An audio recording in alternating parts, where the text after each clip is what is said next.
Hallo und willkommen beim Filmgemaunze. Heute mit dem Film Die Tochter des Kalifen aus dem Jahr 1954, ein früher CinemaScope-Film, im Original mit dem Titel The Adventures of Haji Baba mit einer Spielzeit von 94 Minuten. Kommen wir doch gleich mal zur Story. Der Film startet in Isfahan in Persien. Wir treffen dort auf eben besagten Haji Baba, der im Geschäft seines Vaters arbeitet als Barbier. Und er will jetzt aufbrechen, Abenteuer leben und vielleicht auch Reichtum und Ruhm erlangen. Es bleibt irgendwie so, diese Gründe, wieso bleiben ein bisschen vage und werden nur so in Nebensätzen abgehandelt.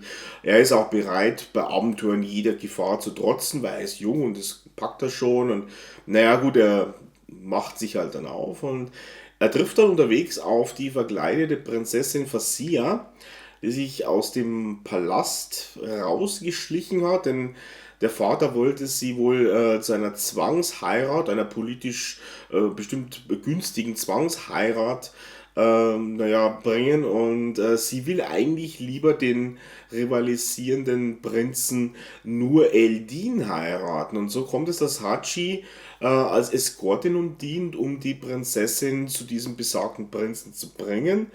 Und unterwegs kommt es natürlich, wie es sei, von allen Ecken und Enden zu Problemen und eigentlich mit jedermann, der im Film irgendwie so auftaucht. So, das ist mal so die Grundrahmenhandlung des Ganzen. Der Film entstand unter der Regie von Don Weiss, den man eigentlich eher aus dem Serienbereich kennen könnte. Also er hat eigentlich nach diesem Film ist er relativ schnell in das TV-Segment übergewandert. Und da hat er relativ viel gemacht für Serien wie Der Chef, Fantasy Island, Remington Steel oder auch MASH. Das Ganze entstand auch unter der Produktion von Walter Wanger. Und in den Hauptrollen haben wir hier als Haji Baba John Derek, als Prinzessin Fasima, Elaine Stewart, wir haben Thomas Gomez als Asman Aga, wir haben Amanda Blake als Bana und Paul, wenn ich das jetzt richtig ausspreche, nicht wieder versau, Picerni als Nur Eldin.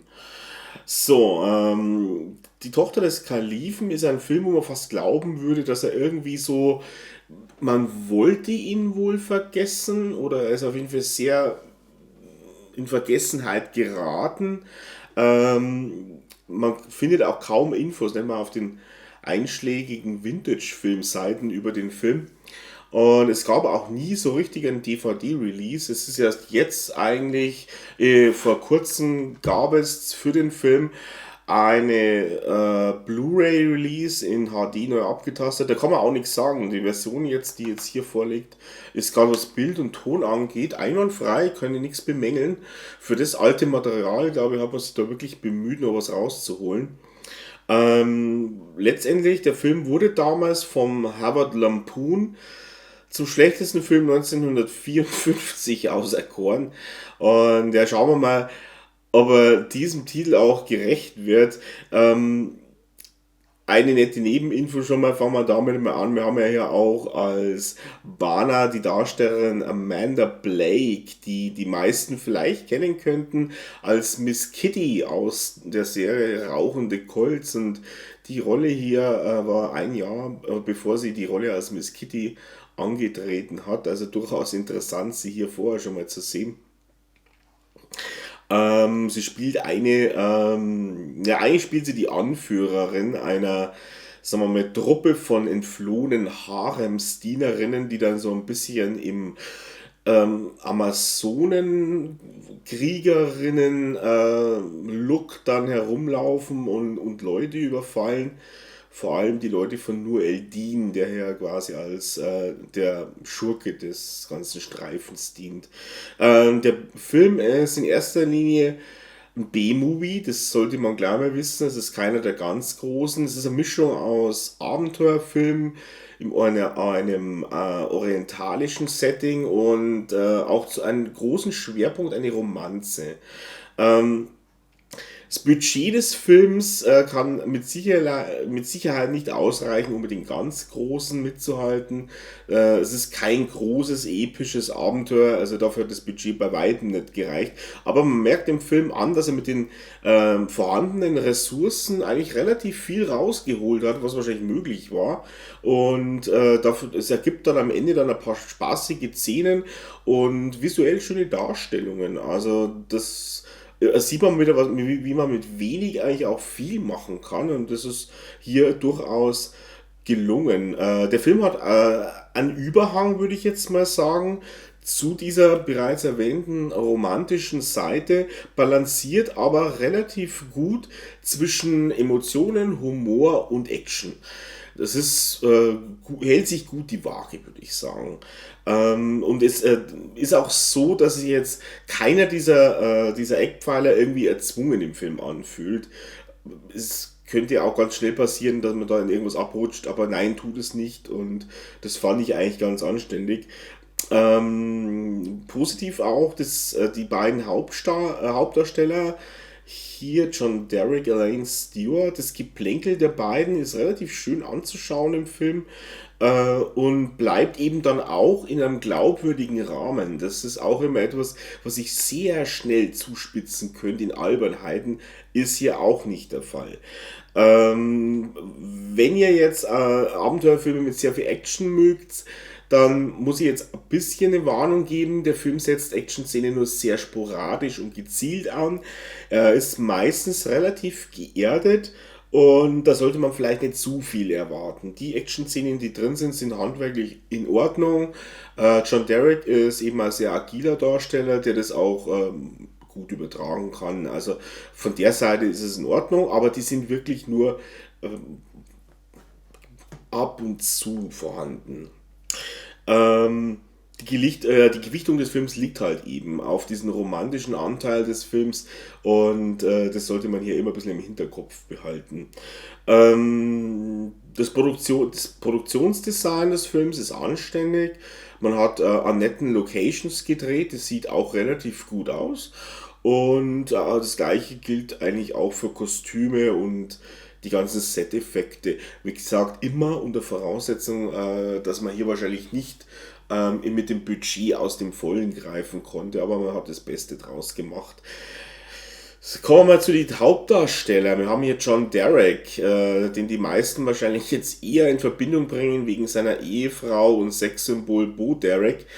Ja, das ist der John Derek. Und John Derek war aber bis zu einem bestimmten Punkt eigentlich ein gefragter Hollywood-Darsteller, wenn auch sicherlich eher in B-Movies. Er ist auch eher ein B-Movie-Actor, Darsteller und aber soweit ich einige Filme und die meisten, die ich jetzt von ihm kenne, sind eben mehr aus dem Bereich entweder Abenteuerfilm oder Western, hat er in der Regel meistens sehr solide Performances abgeliefert.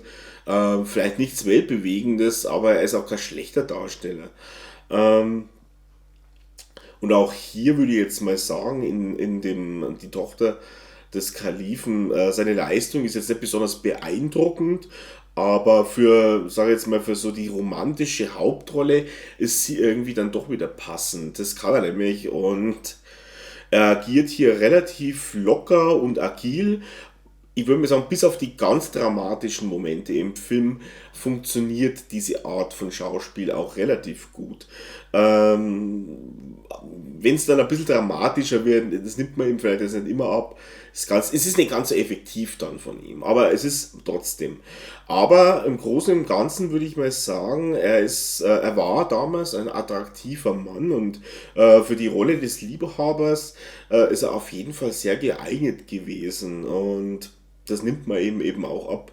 Er hat eine beeindruckende Leinwandpräsenz gehabt und hier gerade in dem Film mit seiner recht geradlinigen Performance, die er abliefert, rutscht das Ganze auch nie in irgendwelche Peinlichkeiten ab. Also für mich völlig in Ordnung, tolle Leistung. Ich denke mal, am besten trifft es vielleicht, er hat unter den gegebenen Umständen das ihm mögliche Dinge mehr rausgeholt. Wir haben Elaine Stewart, Prinzessin Phasima, die hier, naja, die verzogene, egoistische und herrische Prinzessin darstellt. Ja klar, da gibt es natürlich einen Wandel im Laufe des Films, aber sie spielt es relativ kompetent und sie packt genug Abscheu und Verzweiflung in ihre Dialogzeilen hinein, um das Ganze ja, sich nicht so leicht zu machen, aber sie überzieht das Ganze auch nie ins Lächerliche. Wichtig ist eigentlich hier eher, dass die beiden Hauptdarsteller relativ gut miteinander funktionieren, die Chemie funktioniert und hätte das jetzt nicht gepasst bei dem Film, ich glaube, da hätte der Film ziemlich arg darunter gelitten. Das wäre echt schlimm gewesen. Aber nee, das ist in Ordnung. Das kann man, das Geplänkel, wie ich schon erwähnt habe, das kann man sich gern anschauen.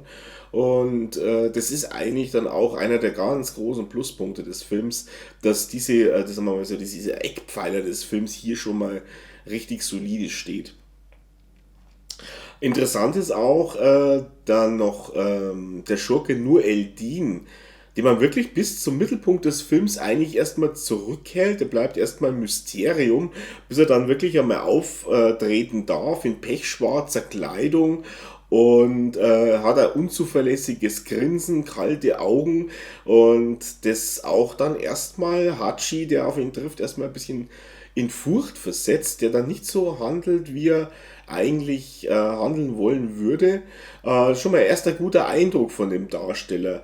Die Figur wird mit einer geschickten, sage ich jetzt mal, Subtilität gehandelt und er hat im Film mehrere Drohungen, die relativ sachlich geäußert werden oder mit eiskalter Ruhe abgeleitet. Und da gibt es eine besondere Szene im Film, wo er dann mit Prinzessin Phasima ja, so in seinem Zelt herumwandert und er zeigt ja dann eben seine Tränkesammlung und von farbenfrohen Tränken, die entweder nun zum Tode führen oder zu immensen Qualen. Und die Szene, die hat was, die unterstreicht noch das Ganze, wie der Schauspieler Pizzani hier seine Leistung relativ zurückhaltend spielt und der hat mir als Schurke hier wirklich gut gefallen. Ja. Ist auch ein Darsteller, den man eigentlich hauptsächlich auch viel aus TV-Sendungen und Serien kennt und der da auch schon in Dutzenden irgendwo aufgetaucht ist. Aber auch hier, wie gesagt, diese ganze subtile, zurückhaltende Art macht die Figur relativ interessant. Ähm, ja, da haben wir noch so ein ganz Lieblingsthema von mir, die Musik des Films, die ist von Dimitri Tiomkin und da gibt es einen Score, es gibt einen Main-Theme, einen gesungenen Mainstream, den Nat King Cole, guter Mann, eingesungen hat. Aber der Main-Theme, dieser Song, nennen wir ihn mal Song, ist so peinlich und dümmlich auch aus heutiger Zeit gesehen, das ist wirklich, also das ist wirklich schwierig, da noch irgendwie guten Film zu zeigen, das gut zu finden. Ich finde ihn fürchterlich. Und leider agiert der Film hier auch in einer gewissen Art, dass er nicht nach der, naja, Prämisse vorgeht, weniger ist mehr, sondern dieser Song kommt noch 11 Mal im Laufe des Films vor. Also ich warne euch hier vor, wenn ihr den Film anschaut, müsst ihr das immer und immer wieder hören. Und das ist nicht schön. Also das hat mich eigentlich auch richtig genervt. Der Film ist Teil der arabischen Trilogie von Walter Wenger, zu dem übrigens noch die arabischen Nächte von 1942 zählen, von in der Hauptrolle mit John Hall und Aladdin und die Zauberlampe aus dem Jahr 1952 mit Johnny Sands. Ich kenne den Film nicht, den letzteren. Das ist wohl eher so eine Low-Budget-Produktion gewesen. Und der dritte im Bunde ist eben The Adventures of Haji Baba. Der Film hatte damals ein Budget von circa 816.000 Dollar, hat weit über 2 Millionen Dollar eingespielt. Das ist gar nicht einmal so übel für so ein B-Movie und da glaube ich, kann man eigentlich auch nichts sagen. Und ja, abschließend hätte ich noch als verlockende Nebeninfo. Der Film wurde aus irgendwelchen Gründen in England, in UK, wohl auf ein A-Rating runter reduziert, und da hat man den Film immens stark gekürzt, nämlich von den 94 Minuten auf 79 Minuten herunter. Da ist einiges der Schere zum Opfer gefallen. Ob der Film da noch sehenswert ist, das wage ich zu bezweifeln. Rundherum gesagt, die Tochter des Kalifen ist kein großes XXL episches Abenteuer aus Hollywood. Es ist keine der großen Big-Budget-Produktionen. Der Maßstab des Films ist deutlich darunter anzusetzen. Aber ich würde mal sagen, wenn man sich das so, so durch den Kopf gehen lässt, schlechtester Film 1954, ist eigentlich fast schon in Vergessenheit geraten oder Vergessenheit geraten worden, weil man nicht mehr über den Film reden wollte. Da muss ich sagen, ist der Film deutlich besser als sein Ruf.